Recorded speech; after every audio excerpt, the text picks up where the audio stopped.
हरियाणा चौपाल में आपका स्वागत है और मैं हूं आपके साथ लोकेश लकी जगवानी। खबरों की शुरुआत करते हैं विस्तार के साथ। सिखों के 90वें गुरु श्री तेग बहादुर जी के शहीदी दिवस पर हरियाणा के मुख्यमंत्री मनोहर लाल ने ट्वीट करते हुए श्री तेग बहादुर जी को नमन किया। मुख्यमंत्री ने ट्वीट के जरिए संदेश दिया कि हार और जीत ये आपकी सोच पर निर्भर है। मान लो तो हार है, ठान लो तो जीत है। इसी के साथ मुख्यमंत्री ने किसान मजदूरों के मसीहा दीनबंधु सर छोटूराम को भी उनकी जयंती पर नमन किया। सीएम ने कहा कि दीनबंधु सर छोटूराम का किसान, मजदूर और वंचितों के कल्याण में बड़ा योगदान रहा।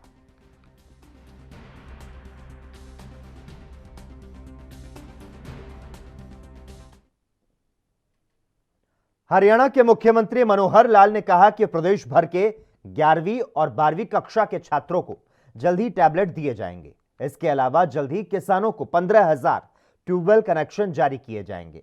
इनको लेकर हरियाणा निवास में आयोजित हाई पावर परचेज कमेटी की बैठक में निर्णय लिया गया और इस दौरान शिक्षा मंत्री कंवर पाल, परिवहन मंत्री, बिजली मंत्री, कृषि मंत्री समेत राज्य मंत्री मौजूद रहे। पत्रकारों से बातचीत करते हुए मुख्यमंत्री ने कहा कि हाई पावर परचेज कमेटी की बैठक में कुल 23 एजेंडे रखे गए, जिसमें लगभग 1,000 करोड़ रुपए के परचेज से संबंधित फैसले लिए गए। बहुत से डिपार्टमेंट्स की जो सामान खरीदने के टेंडर लगाए जाते हैं उसको हाई पावर परचेज कमेटी में हम लोग नेगोशिएट करके और जितना पैसा बचाया जा सके उसकी कोशिश करते हैं। आज कुल मिलाकर के 23 आइटम्स थी और उन 23 आइटम्स की कुल राशि 1,000 करोड़ रुपए से भी ज़्यादा बनती है। मुख्य रूप से आज उल्लेख करने लायक कि हमने 5 लाख टेबलेट्स जो बच्चों को दिए जाएंगे। पहले चरण में 11वीं और 12वीं के बच्चे जो अगले वर्ष 11वीं 12वीं में होंगे उनको सप्लाई होगा, क्योंकि अभी 3 महीने की सप्लाई का टाइम पीरियड है, इसलिए इस क्लास को न दे करके हम अगले वर्ष की जो 11वीं 12वीं की क्लासेस उनको देंगे और हर वर्ष ऐसे 2-2 क्लासेस को बढ़ाएंगे। तो 5 लाख टेबलेट्स ये लिए गए हैं, जिनकी राशि लगभग 560 करोड़ रुपये बनती है। किसानों के जो ट्यूबवेल्स की डिमांड है उसको देखते हुए 15,000 ट्यूबवेल्स के जो कनेक्शंस हैं वो लगाने के लिए भी आज हमने टेंडर्स जो हैं 7 टेंडर वो भी क्लियर किए हैं, जिसकी राशि लगभग 350 करोड़ ये बनती है। तो ऐसे 23 टेंडर जो हैं आज किए गए हैं और बहुत ही एक कंपटीशन पैदा करके और नेगोशिएट करके।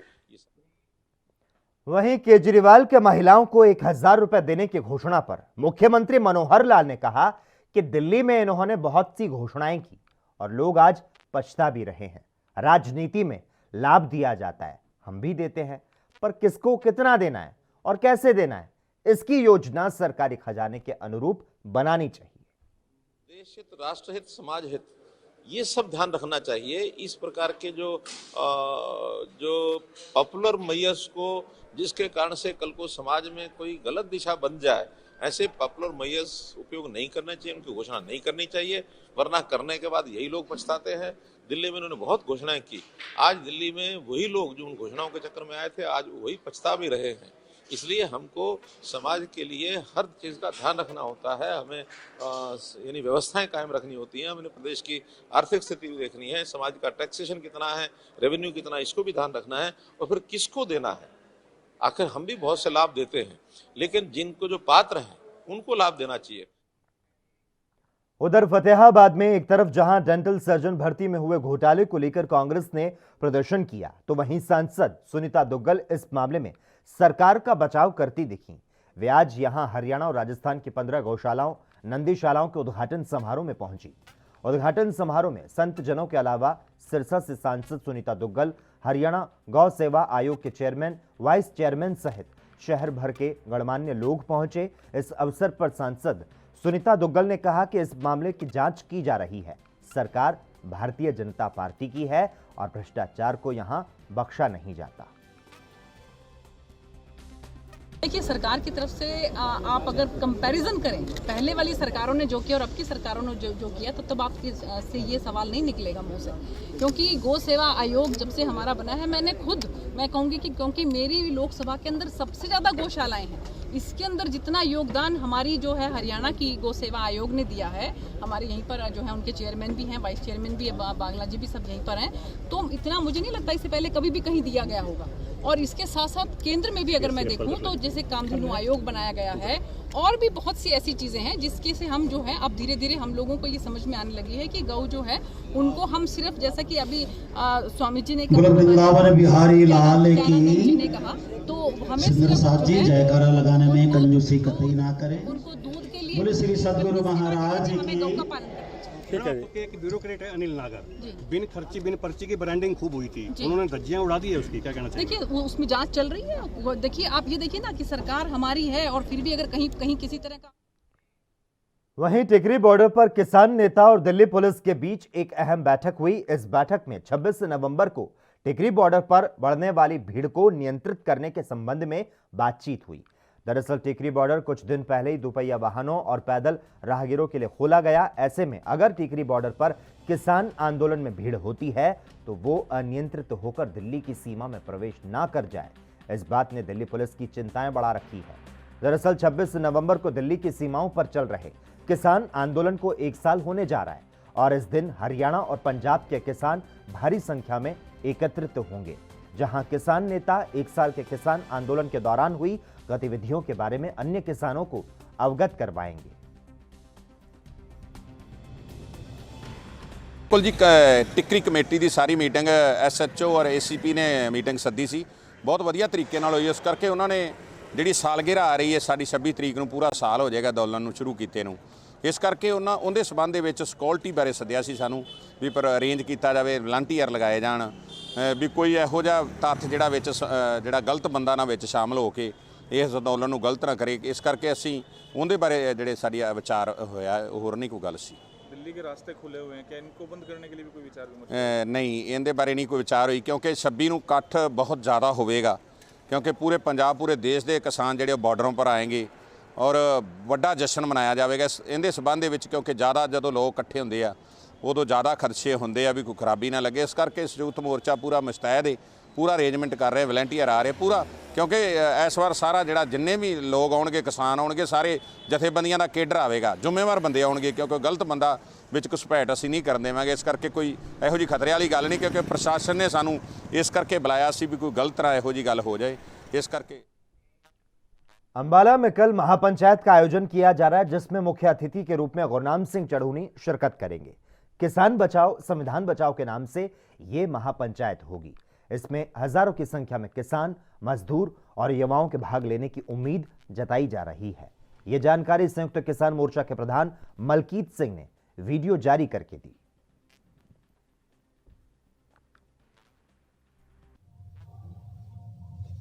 सभी किसान, मजदूर, व्यापारी, युवा साथियों से नमस्कार, राम राम, सत श्री अकाल। सभी किसान साथियों को सूचित किया जाता है कि आने वाली 25 तारीख को अम्बाड़ा के कम्युनिटी हॉल सेक्टर 8 में एक महापंचायत रैली रखी गई है, जिसमें उसका उद्देश्य है संविधान बचाओ, देश बचाओ, किसान मजदूर बचाओ। इस रैली को नाम दिया गया है। तो इसमें सभी किसान साथी, मजदूर साथी, युवा साथी, व्यापारी साथियों ने ज़्यादा से ज़्यादा संख्या में पहुंचना है और इसकी अध्यक्षता कर रही हैं कांता आलड़िया जी, जो एक बड़ी लीडर हैं एससी समाज की, और मुख्य अतिथि हैं सरदार गुरनाम सिंह चढ़ूनी। तो उन लोगों के विचार सुनने के लिए आप सब ने ज़्यादा से ज़्यादा संख्या में अम्बाड़ा शहर कम्युनिटी हॉल सेक्टर 8 में पहुंचना है। 10 बजे का टाइम रखा गया है और तारीख है 25/11, यही आने वाली जो 25 है। इसको सभी साथियों ने ज़्यादा से ज़्यादा अम्बाड़ा कम्युनिटी सेक्टर में हॉल में पहुंचना है। तो इसलिए आप सबका बहुत बहुत धन्यवाद। और जो भी अपने साथ लगते हैं उनको सबको साथ एससी समाज को ज़्यादा जोड़ के अपने साथ लाना है। तो आप सबका बहुत बहुत धन्यवाद। चरखी दादरी में बीजेपी किसान मोर्चा के प्रदेश अध्यक्ष सुखविंदर मांडी ने कार्यकर्ताओं के साथ बैठक की। इस दौरान सुखविंदर मांडी ने कहा कि केंद्र और राज्य की तरफ से किसान मोर्चे को जो कार्यक्रम मिलते हैं उन्हें बूथ स्तर तक लाने का काम करें। इस दौरान कृषि कानूनों को लेकर सुखविंदर मांडी ने कहा कि 3 कृषि कानून पीएम मोदी किसानों के उत्थान के लिए लेकर आए। तो साथ ही कहा कि कुछ लोग अपने राजनीतिक इच्छा पूर्ति के लिए किसानों को बरगलाने का काम कर रहे हैं। देश के अंदर कुछ ऐसे लोग जो ये नहीं चाहते कि ये देश पूरी तरह शांति से रहे, ये देश विकास के पथ पर अग्रसर रहे, इस देश में अराजकता तक फैलाने की कुछ लोग इस आंदोलन के माध्यम से कोशिश करना चाहते थे।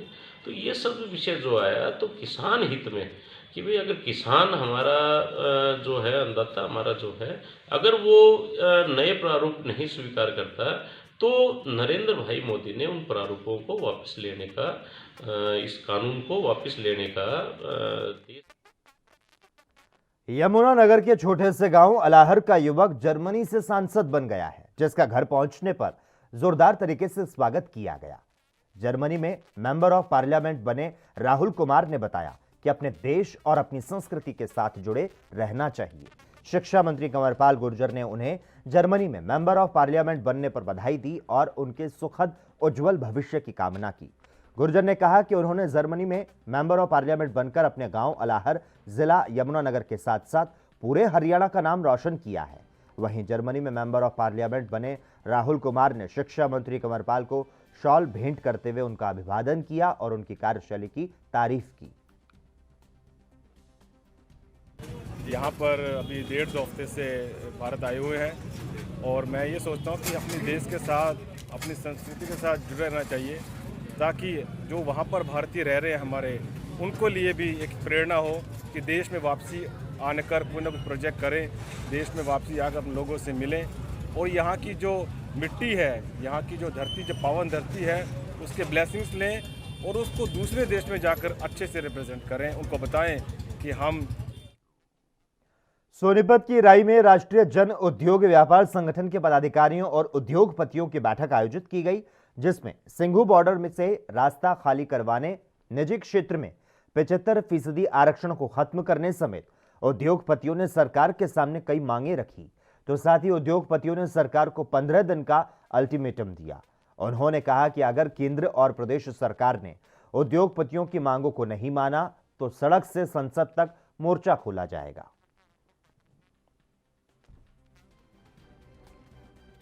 इस एरिया के जितने भी इंडस्ट्री एसोसिएशन के लोग हैं उनसे मुलाकात की है और उनकी समस्याओं को जाना है, समझा है और उस मुद्दों में हमने, जैसे हमारे राष्ट्रीय अध्यक्ष जी ने बताया, उसके अलावा जो मेन हमारा जो फोकस है वो रास्ता रोका जा रहा है। अभी प्राइम मिनिस्टर ने जबकि ये बिल वापस लेने की घोषणा भी कर दी है, उसके बावजूद भी किसानों ने इस बात के लिए एडमेंट है कि वो इस बात को नहीं उठा रहे हैं और सारा अपना जो, तो उसको लेकर भी हम लोगों ने एक इस मंच के माध्यम से आवाज़ उठाएंगे कि रास्ते जल्दी खोले जाएं और इस मामले में भारत सरकार से मिलना पड़े, हरियाणा के। और इसी के साथ यहां पर वक्त हो चला एक छोटे से ब्रेक का, जल्द हाजिर होते हैं।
ब्रेक के बाद हरियाणा चौपाल में एक बार फिर से आपका स्वागत है। रुख करते हैं कुछ और खबरों की ओर।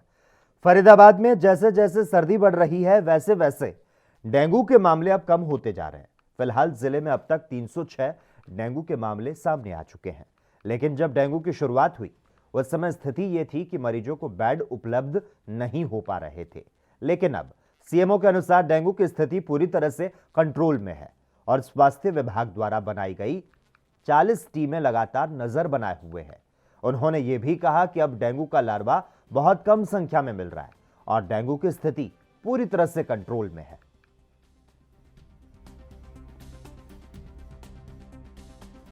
सीएम साहब, डेंगू की बात की जाए तो इस वक्त जिले के अंदर इसकी क्या पोजीशन है? डेंगू के आज की डेट में आज के केसेस से मिला के हमारे पास 306 केसेस है और डेंगू अंडर कंट्रोल है। पहले जो बेड की कमी लोगों को महसूस हो रही थी, अब वैसी स्थिति नहीं है। अब सभी को बेड आसानी से मिल रहा है। पहले भी बेड मिल रहा था, लेकिन लोग सारे डरे हुए इतने ज़्यादा थे, इसकी वजह से थोड़ी सी स्थिति ख़राब हो रही थी। आज की डेट में डेंगू पूरी तरह कंट्रोल में है और केसेस भी कम हो गए हैं। ठंड आने के साथ साथ धीरे धीरे ये पूरी तरह कम हो जाएगा और हम जो सर्वे करते हैं, बार बार जाके देखते हैं, उनमें लार्वा भी बहुत कम जगह पे मिल रहे हैं, पहले ज़्यादा जगह पे मिलते थे। तो कितनी टीमें लगाई गई थी? हमने 40 टीमें लगाई थी। हर टीम के अंदर 2-2 जने थे और सभी जाके घरों में जाकर चेक कर रहे थे और अभी भी वो चल रहा है कार्यक्रम। लोग जाके चेक कर रहे हैं और जहाँ पॉजिटिव केस आता है उस घर में चारों तरफ 40 घरों के अंदर फॉगिंग की जाती है। ये फॉगिंग का कार्य एमसीएफ देख रहे हैं और हम करनाल में लगातार डेंगू का कहर देखने को मिल रहा है। अब तक करनाल में डेंगू से 2 लोगों की मौत हो चुकी है, जिसने स्वास्थ्य विभाग की चिंताओं को बढ़ा दिया है। सिविल सर्जन योगेश शर्मा ने बताया कि पूरे हरियाणा के साथ साथ करनाल में डेंगू के मामले बढ़ रहे हैं। हालांकि डॉक्टर योगेश शर्मा ने बताया कि अब लोगों में जागरूकता आई है, लेकिन फिर भी लोगों को डेंगू को लेकर सतर्क रहना होगा, जिससे इस बीमारी के बढ़ते कदमों को रोका जा सके।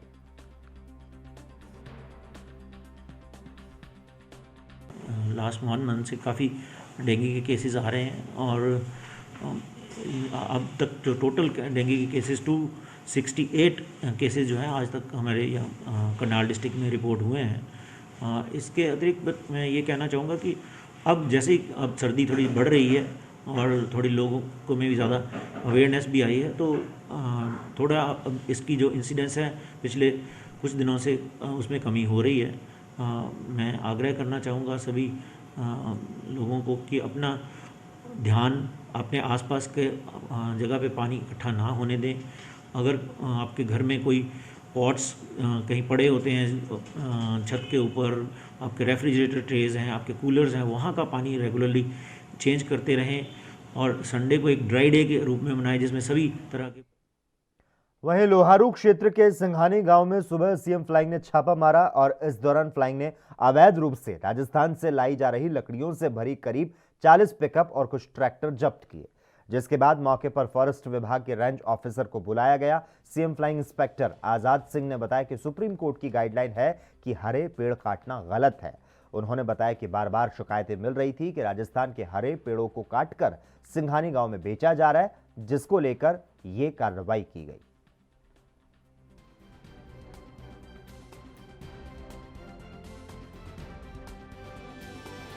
आपने देखा भी होगा, आप भी कई देर से आ रहे हैं, करीब 40-41 गाड़ियां हैं, पिकअप डाले और कुछ ट्रैक्टर, और ये हरी लकड़ियां काट रहे हैं, जो कि सुप्रीम कोर्ट के आदेश हैं कि भाई हरा पेड़ को काटना जुर्म है। लेकिन हमने शिकायत मिलती रहती हैं, इसके बारे में रेड की गई सीएम फ्लाइंग को साथ लेकर, तो इन्होंने ये गलत किया है। नियमानुसार वन विभाग को बुलाया गया है, यहाँ के रेंजर आए हुए हैं, वो इनको देख रहे हैं, इनके प्रावधान जो भी होगा उसका जुर्माना। अब बात फरीदाबाद की, जहां पर बिजली कनेक्शन काटे जाने को लेकर लोगों ने जमकर हंगामा किया। उपभोक्ताओं ने जेई और बिजली विभाग के कर्मचारियों पर अवैध उगाही के लिए बिजली कनेक्शन काटने का आरोप लगाया।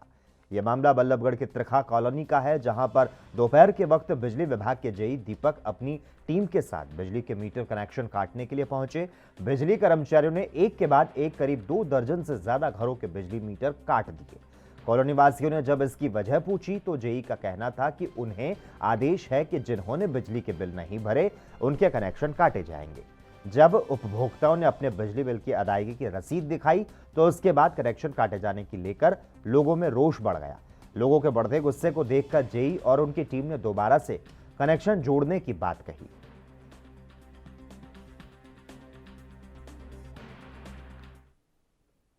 वहीं करनाल में डायल 112 गाड़ी आमजन के लिए लगातार वरदान साबित हो रही है, तो वहीं कुछ शरारती तत्व फेक कॉल या फिर छोटी छोटी शिकायतें करके ड्यूटी में तैनात पुलिस कर्मियों को परेशान करते हैं, जिसको लेकर पुलिस सख्त हो चुकी है। अधिकारियों ने चेतावनी दी कि झूठी सूचनाएं देने वालों के मोबाइल नंबर के आधार पर पहचान करते हुए कार्रवाई की जाएगी। लड़कियों की सुविधाएं के लिए और सेफ्टी के लिए कोई भी प्रॉब्लम हो तो इनसे शेयर कर सकते हैं। और जैसे आमतौर पे लड़कियों को प्रॉब्लम होती है छेड़खानी कोई हाँ करे, जी, आमतौर पे लड़कियों की तो कोई लड़के छेड़ रहे हो तो हम बता सकते हैं इस नंबर पे कॉल करके कि ये प्रॉब्लम है, तो हम आपसे शेयर। पुलिस से संबंधित कोई भी कार्रवाई के लिए जो डायल 112 की सुविधा अब उपलब्ध करवाई गई है हरियाणा पुलिस के द्वारा, इसमें कोई भी व्यक्ति अगर 112 नंबर पे कॉल करता है तो उसके सेंट्रलाइज कंट्रोल रूम में वो शिकायत प्राप्त होती है। और जैसे कि हमारे ज़िला करनाल में 33 ERB व्हीकल्स हैं जो इन शिकायतों पर 10 से 12 मिनट के अंदर ही, जो हमारा response time average response time जुलाई महीने से आ रहा है, किसी भी प्रकार की सहायता प्रदान करने के लिए 10 से 12 मिनट में वहाँ पर पहुँच जाती है। तो सभी इसमें हमारा जो रिस्पांस टाइम है पुलिस का, आमतौर पे पहले शिकायत ये रहती थी कि पुलिस समय पर नहीं पहुँच पा रही थी, तो अब यह सुविधा हो गई है आम जनता के लिए, क्योंकि हमारे पास 33 गाड़ियाँ ज़िले में सिर्फ उनकी शिकायत सुनने के लिए और शिकायतों पे समय पर पहुंचने के लिए उपलब्ध है। तो पुलिस समय पर पहुंच रही है और आम जन को इससे बहुत सुविधा भी प्राप्त हो रही है। जी, डायल 112 गाड़ी पे आप इंचार्ज हैं, तो कैसे काम करते हैं? हमारे पास से चंडीगढ़ से स्पेशल वो आता है मैसेज टैब पे, और हम उसी टाइम पे चल पड़ते हैं और कम से कम समय में 15 या 20 मिनट तक, ज़्यादा कोई बीच में रुकावट आ जाती है तो 5-7 मिनट फालतू कम बत्ती हो जाती है, बाकी 15 या 20 मिनट तक हमने पहुंचना होता है, मौके पे पहुंचना होता है। मौके पर जाकर उनका पूछते भाई क्या बात है, और उससे पहले आप हमारे पास इवेंट आते ही हम फ़ोन करते हैं। और इसी के साथ ही हरियाणा चौपाल में बस इतना ही। देश और दुनिया की तमाम अहम खबरों के लिए लगातार जुड़े रहिए आप हमारे साथ और देखते रहिए ANB न्यूज़।